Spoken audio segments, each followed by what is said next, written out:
अस्सलाम वालेकुम नाजरीन, तुसा ना मेज़बान काजी आबिद प्रोग्राम काजी दी नज़र नाल तुसां दी खिदमत विच हाज़र है। अज मेरे नाल आज़ाद कश्मीर दे मारूफ सहाफ़ी ते तजियाकार सिकंदर और रहमान राजा साहब मौजूद हैं और अज गल करसां आज़ाद कश्मीर च एक बहुत बड़े एक अफसोसनाक वाक़े दे मुतलक कि जिसने च आज़ाद कश्मीर ने तालीमी निज़ाम या तालीमी इदारे ने एक मकरो चेहरा जो सामने आया, तालीमी निज़ाम ने एक मकरो चेहरा सामने आया जिसने एक 14 साल का बच्चा 8वीं क्लास का बच्चा और इस गल्ला पर खुदकुशी करना पिया कि उसने कोलों फीस ना बार बार तकाजा किया गया। 15,000 रुपये उस फीस देनी सी अपने स्कूलों की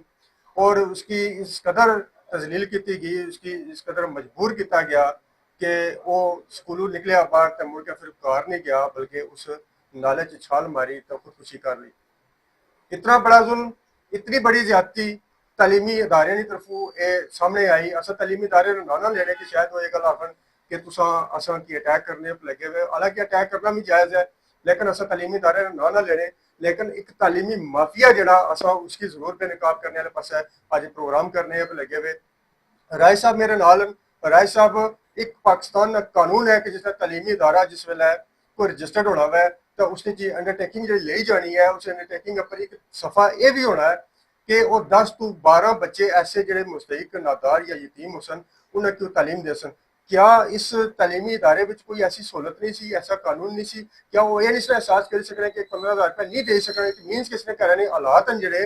वो इसने इस काबल नहीं कि फीस दे सके। वैसे तुसा क्या हो कि क्या है उसी बिस्मिल्लाहिर्रहमानिर्रहीम। ताजा बड़ी मेहरबानी तुसानी। बड़ा एक एहसास मामला है पूरे आज़ाद कश्मीर के अंदर, पूरे आज़ाद कश्मीर बल्कि पाकिस्तान के अंदर ये जो असल तलीमी निज़ाम है ये समझी कि इसने पर एक सवालिया निशान है। और खसूसन प्राइवेट अदारे जड़े वो जिस तरीके नाल बच्चे नाल सलूक कर रहे हैं, वालदेन नाल जड़ा रवैया होना और बाज़ औक़ात तो इस तरीके का होना कि उन्होंने रिजल्ट के वहाँ तक रोके जा सकते हैं। लेकिन बात यह है कि जो वाक़या होया इंतहाई अफसोसनाक है। और पहली तो बात है कि जड़े इसने मालकान जिम्मेदारान हैं जड़े उन्हें की कम से कम जड़े बच्चे उन्होंने को फीसा मंगनी नहीं चाहिए।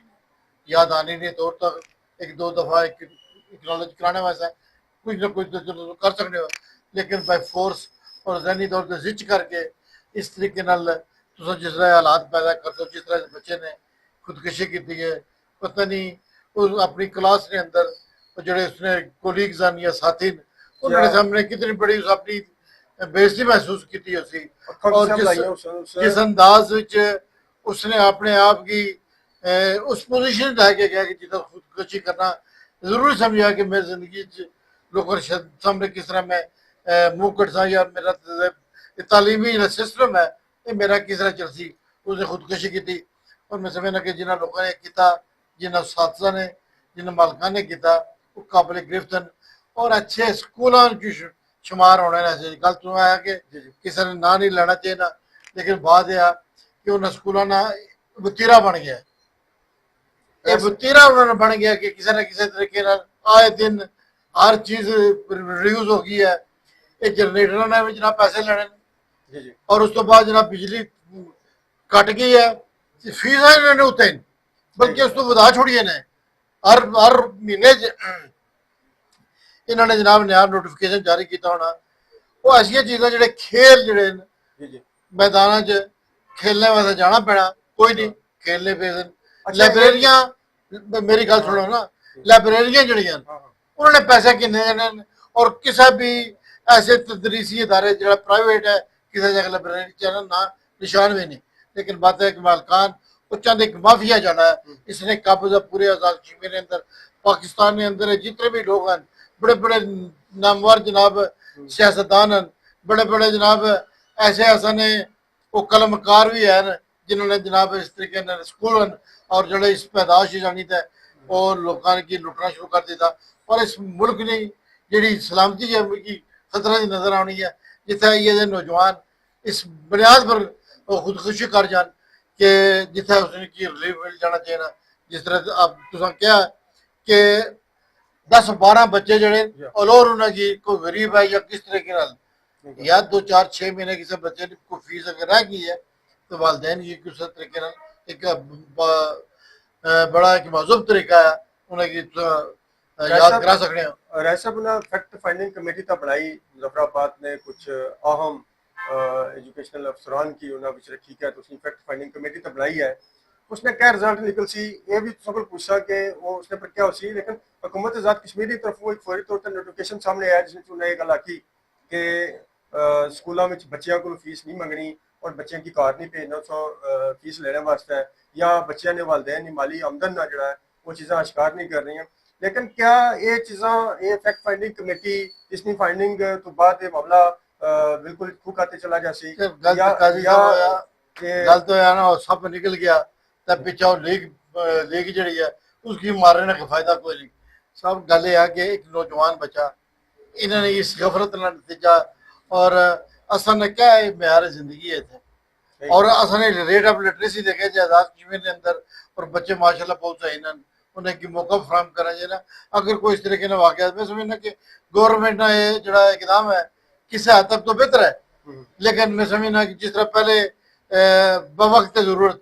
जिस वक्त आने ना कोई ऊपर अफताद पैनी है तो उस वेले जनाब ये कमेटियां बननी तो कमेटियां ने कोई रिजल्ट नहीं निकले। क्या हुकूमत आज़ाद कश्मीर की ये वाला जड़ा नोटिफिकेशन जारी किया वो नोटिफिकेशन जारी करने तो पहले एक होर बड़ा कदम नहीं सी चलना चाहिए ना कि वो बकायदा एक ऑडिट करन कि जेडे स्कूल हैं जितने भी काम करने पे लगे हुए क्या ये स्कूल रजिस्टर्ड हैं और दूसरा क्या रजिस्टर्ड होने तो बाद 10 तो 12 मुस्तहिक बच्चों की तालीम देने पे लगे हुए क्या इनकी ये ऑडिट नहीं करना चाहिए ना। फिर दूसरा एक बड़ा ऑडिट आज़ाद कश्मीर ने 2 तो 3 बड़े तालीमी इदारे ऐसे जेडे है ही फाउंडेशन हैं कि जेडे मुस्तहिक और नादार और यतीम बच्चे ने ना पर बने कि उन्हें कैसा तालीम फ्री दे सा क्या हुकूमत आज़ाद कश्मीर की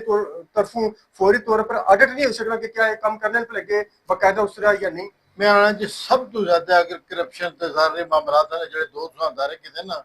मैं अगर ना लवा तो शायद गल तो वही बनती कि पता नहीं गुजाती कोई असाना कोई सिस्टम है लेकिन बात यह कि सब तो ज्यादा इन्होंने अंदर वो माफिया मौजूद है जरा बच्चे की जिच करना और अपने तो देखो ये चंद एक अदारे ऐसे हैं जेडे अपने आप की इस लिहाज ना अच्छे करदाने कि जनाब असा ना बच्चा इतने 1100 जो जनाब 10 तो 92 नंबर ला रहे हैं जी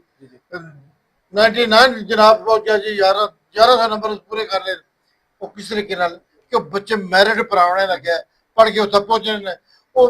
यानी कि प्लस नंबर वाले की दाखिल किया जाना वो नंबर बच्चे क्यों नहीं लावन अदारे की कोई क्रेडिट नहीं ये उन्होंने वालदेन की जाना चाहिए ना जेडे उन्होंने बच्चों की कोचिंग कर रहे हैं और जेडे उन्होंने सामने रखी थे अगर स्कूलों भेज रहे हैं और कोई ऐसे अदारे चंद अदारे मीरपुर के अंदर भी ऐसे अदारे किसी थर्ड डिवीजन की दाखिल नहीं कर रहे हैं किसी सेकंड डिवीजन की दाखिल नहीं कर रहे हैं वो उन्हें लोगों की लोड़ने बच्चों की कि जेडे जनाब टॉप ने बच्चे होने जिन्हें स्कूल अपने टॉप किया होना फिर वो बच्चे जनाब जरा जाने तो उन्होंने अदारे के अंदर वो जनाब जहर ला माला वो पढ़ के आने लगे उन्होंने माइंड सैट ऐसा बने होना वो जनाब कामयाब होने वो फिर जनाब जिस वेले फर्स्ट पोजीशन लेने ने अदारे की क्रेडिबिलिटी अदारे ने क्या क्रेडिबिलिटी अदारा क्रेडिबिलिटी उसने बनाया कि बिल्कुल जाहिर और बच्चा जड़ा उसकी अगर उसकी वगैरह उसकी अगे बचा लाया जाए तो मजा आया ऐसा बड़ा बेहतरीन उत्तर उजागर किया कि असल चलो गल करने सब लगे हुए इस तालीमी निज़ाम नहीं कि फीसा नहीं वजह तो बच्चे को कुछ कर ली लेकिन दूसरा पॉइंट बड़ा वैलिड है कि आज़ाद कश्मीर के अंदर ये तालीमी इदारे इस कदर जो बदमाश बन गए कि ये बच्चों पर भी सियासत कर रहे हैं कि इस बच्चे ने नंबर अगर ज्यादा है इसकी खरीद के अपने को लाया हुआ या तालीमी बोर्ड की डिक्टेट करा सके ऐसा कि कोई अच्छी जड़ी है वो नंबरिंग ही लाया वो या 2 या 3 बच्चे जो बड़े अच्छे रैंक आमने चाहिए और इस तरह की खबर सोशल मीडिया पर पहले सुनने आए ऐसा क्या इसमें कोई हकीकत भी है राज साहब कि देखो ना लास्ट ईयर तुम्हें पता कि असने बोर्ड ने अंदर क्या सूरताल बनी और फिर बच्चे ने नंबर ले जबरदस्ती ले क्योंकि उन्हें पीछा किया गया जितना तुमने म्यार बन जाए कि तुम जनाब उन्होंने खूकी सलब करो बच्चे ने जेडे बच्चे पढ़े लिखे और पढ़ के जनाब उसे तक पहुंचने उन्हें कि तुम जनाब पिछा ले आओ ऐसे बच्चे की जिन्होंने तलक वास्ता है सिफारिश है उसकी किन्नी आगे चले जाओ तो क्या समझो कि हिमाचल के अंदर बेहतरी मुमकिन है। अज भी मैं दसना कि असने बोर्ड का निज़ाम जड़ा उस तरीके बेहतर नहीं है असने जो चेयरमैन साहब उन्होंने पता नहीं पूरे पाकिस्तान है पंजाब ने बोर्डों ने जनाब चेयरमैन बना दिता गया लेकिन मैं समझना कि उन्होंने चेयरमैन होना सिर्फ एक चंद दिहाड़े बाकी ने उस तो बाद खत्म हो जाए नहीं समझता है कि वो जिस क्राइटेरिया जाए ना वो जनाब इंशाल्लाह 4-6 महीने बाद खत्म होने वाला। अच्छा जी। खुदा ना खौफ खाया करो, कम से कम दारे की तबाह करने वास्ते असल जेड़े एकामे बालन जेड़े बड़े अपने आप की समझ कि अस बड़े ईमानदार हाँ, बड़े चंगे सोची समझी लोगों की लाने सब तो बड़े चोर तो डकैत होन जेड़े अपनी पसंद और नापसंद की सामने रखी सही गल। ऐसे लोगों की आने जिन्हें अपनी भी जात नहीं पहचान नहीं होनी, सिर्फ इलाकाई और जाति यानी कि तलकात की बुनियाद पर बरादरी की बुनियाद पर उन्हें जनाब चरमे लाया जाना रईस समझना कि ये भी बड़ी सितम दरमिनी गल है। गल तो तालीमी निज़ाम नहीं है। हाँ। तालीमी निज़ाम किया कि बोर्ड ने अंदर केड़े लोग आने, बोर्ड ने अंदर ऐसे लोगों की लाया जाए जेड़े कम से कम मेरिट पर होने। ठीक है। इतना तो गल ही कोई नहीं। राय साहब एक ऑन माइट इज राइट, जिसकी लाठी उसकी भैंस। राय साहब इसने एक तो चलो इस आज ने प्रोग्राम तो असल एक तजवीज़ तो सामने आई कि जरा असल जो तालीमी निज़ाम है इसकी दुरुस्त होना चाहिए, एक आदत होना चाहिए जिसने जो नादार तो मुस्तहिक बच्चे क्या वो वाकई पढ़ने पे लगे और फैसिलिटेट करने पे या नहीं करने पे। लेकिन मजीद क्या तजवीज़ दसो तुसा कि जी गैर नसाबी सरगर्मियां इसने वास्ते बच्चे की घर भेज के आख्या जाना कि फीस तो अलावा भी 1000 रुपया आना या 500 रुपया 200 रुपया आना, इसने बारे में क्या आखो कि क्या होना चाहिए? सर मैं ये अर्ज किया कि जितने भी असने प्राइवेट इदारे इन्होंने किसी ने प्ले ग्राउंड कोई नहीं। दूसरी मैं तुमने गल की है कि किन्ने न जनरेटर चलाने ने पैसे 100-200 रुपये जनाब हर महीने किन्ने जनरेटर चलाने को भावे बच्चे गर्मी च मर जाए, सर्दी च भावे स्लाइड तो मर जाए। बिल्कुल इतना जनाब असन एक अदारा है बड़ा मशहूर है, पता नहीं कश्मीर कड़ा है, वो हर त्रीए दिन वो बंदा उसकी पूछने वाले कोई नहीं, उसकी कोई बंदा पूछने वाले कोई नहीं, वो हर त्रीए दिन उसने अपनी जड़ी है ना वो फीस बधाई होनी है। कोई इस वास्ते कि पता नहीं उसका हिस्सा जड़ा असल जनाब वो जड़े कामे बालन हुकूमती बड़े एहलकार जेडे तालीम ने बड़े ठेकेदार उन्हें दिता जाना। ये चीज़ा जड़ियां मैं समझ कि असल तो बेहतर गल इस बार करनी है कि हका की मामली है। मैं एक दफा एक पहले भी प्रोग्राम किया उस दिन मैं रसीदा जाहिर की कि ये तो को फलां जनाब फीस जड़ी है कड़े माते च ले गई है, ये जनरेटर फीस किधरों आई गई है, ये खुद साख्ता पैदा की। मैं कल परसों की बात है कि मैं अपनी अजीजा उसकी दाखिल करान गया तो उन्हें कहा जी असा तो अपनी फीस ना किन्ने लेकिन जड़ियाँ बाकी फीसा बनिया ने और एडमिशन फीसा वो 22-24 हज़ार रुपया बनी है। जो अंदाजा कर लो कि एक फर्स्ट ईयर के बच्चे वास्ते इतनी फीसा एक क्या तरीका कार है, यानी किसी लुटने में एक नवा अंदाज है। लखा की तादाद है पूरे कश्मीर के अंदर बच्चे प्राइवेट अदारे भी और असल जनाब गवर्नमेंट ने सेक्टर के अंदर ये लुटने ना तालीमी निज़ाम की नौजवाना की खसूस ने वालदेन की उन्होंने वास्ते परेशानी ने बायस बने। खुदारा अगर गवर्नमेंट अगर कोई पॉलिसियां बनाना चाहनी है तो इन्हें पर चेक एंड बैलेंस क्यों नहीं है? इस वास्ते नहीं है कि उसने अंदर ऐसे लोग अज मैं तकरीर सुन रहा था जरा वजीर तालीम है असल हवाले मलिक जफर साहब ने हवाले क्यों यार पता नहीं चौथे भी पास आई या नहीं है, क्यों सुनना पैना? इस वास्ते कि असल जड़े वज़रान उन्होंने अंदर इतनी एबिलिटी नहीं है, ना ही उन्होंने अंदर अल्फाज ने इतना जखीरा है कि लोगों को किसी मामले मुतमिन कर सकन। सिर्फ यह है कि इतने पार्टियां और जड़े जिस तरीके ने उन्हें किया आंदा जाना उस तरीके ने उन्हें लाया जाना। तो देख लो एक जड़ी असल मौजूदा गवर्नमेंट है, एक क्या गवर्नमेंट कि पूरी अपोजिशन में तो पूरे जनाब जितने मेम्बरान हैं सारे सारे जनाब वो कहने वजीर बन गए, कोई किसी ने मुहारवत करने वास्ते आ रही अपोजिशन मौजूद है नहीं कि तुम जनाब अपने हक की खातर को गल करो तो पहचान सिर्फ डंग डंग पॉलिसी है और 1 करोड़ रुपये तो अपनी तनख्वाह में इजाफा किया ने।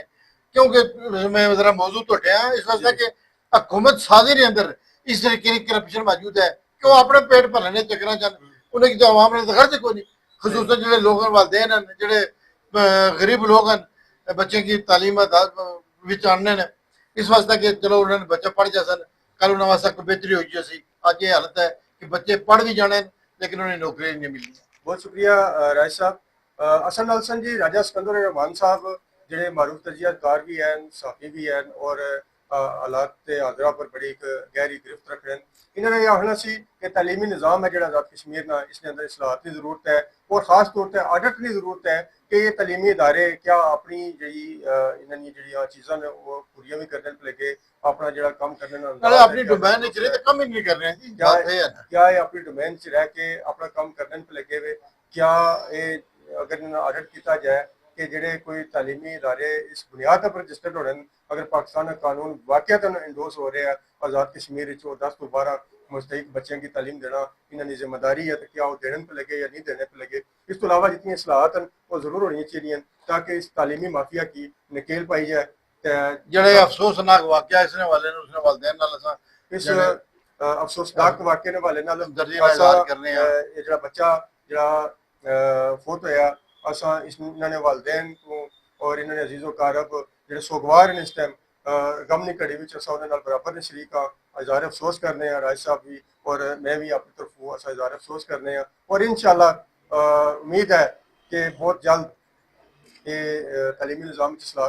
और आइंदा किसी गरीब का बच्चा सिर्फ इस वजह तो दिल बर्दाश्ता नहीं होने लगा खुदकुशी वाले पास नहीं जाने लगा और